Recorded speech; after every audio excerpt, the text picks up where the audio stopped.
How's it going, everybody? This is new. Everyone's shocked probably to hear my voice.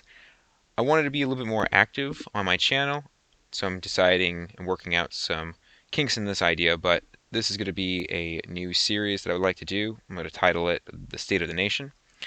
This is our nation. This is our news. It's kind of crazy times that we live in.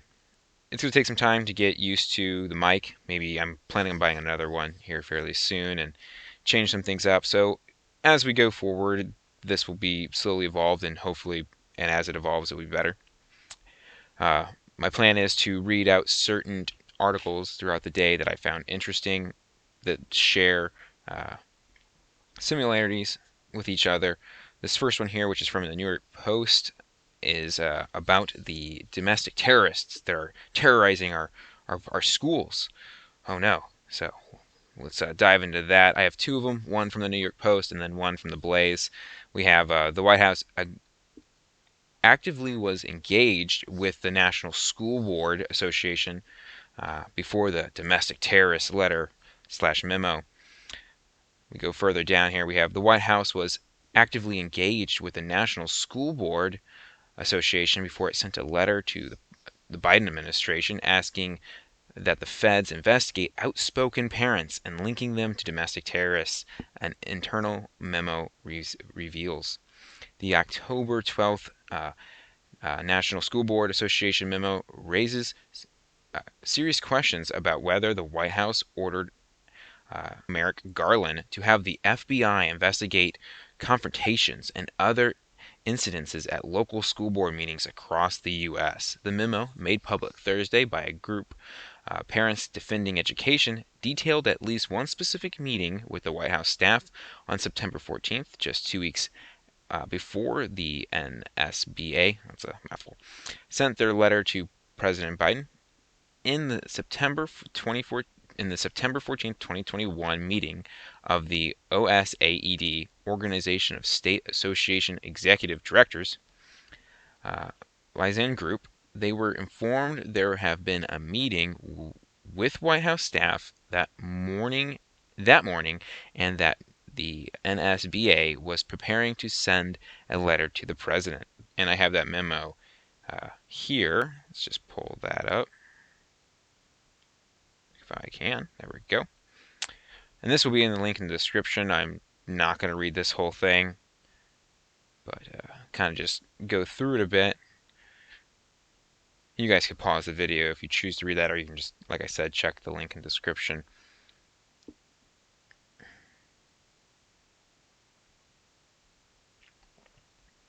But there's the memo there. We can go back and subsequently on September 17, 2021, the internal executive director emailed notice to the state association executive directors that indicated a letter requesting federal assistance would be sent. And then here we have a photo of those domestic terrorists. Garland announced on October 4th that the FBI would take the lead on probing what he called a disturbing spike in harassment, intimidation, and threats of violence against school administrators, board members, teachers, and staff. His order has since received mass criticism from parents and Republican lawmakers who claim it targets parents voicing concerns about the imposition of mask mandates and critical race theory, which we know is anti-white, in schools given the language used in the NSBA's letter. This just goes to show that this nonprofit organization is working hands in hands. There's another domestic terrorist we have here, allegedly, is working hands in hand with the federal government. And it's to punish any sort of criticism and dissent from this regime.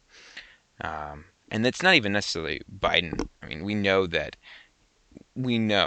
he's more of a puppet. Really, any of these elected officials really are. But it's just downright scary that they're now not even hiding the fact that they're really brainwashing our children in schools and targeting the parents that voice their concerns about basic things. We also have the one from the Blaze here. It's basically the same thing. It is the same thing. Kind of just goes over it from the New York Post's article on it. Um, but it's downright disturbing that we live in such a time where parents who should be incredibly active in their children's education, that they are now considered domestic terrorists. And you have this whole infrastructure of fighting terrorism that was really built up during or after 9/11 with the Patriot Act, etc., that has now turned its head towards the main homeland. It's just very fascinating, and we're going to probably see more of this stuff as years go on from our beautiful leaders in the federal government. But this is something that really needs to be handled on a local level and especially on a state level. We need to begin to be more involved in our local towns and communities where we can voice our concerns, and more of this nonviolent discussions at school boards and at town halls, and even running for these positions if they are available.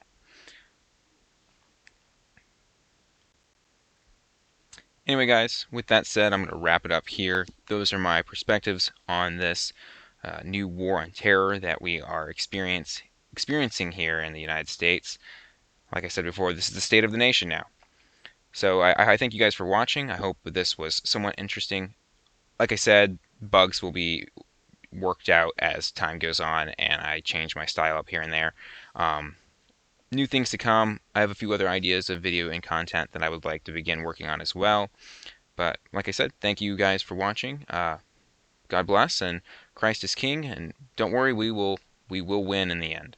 Thank you guys.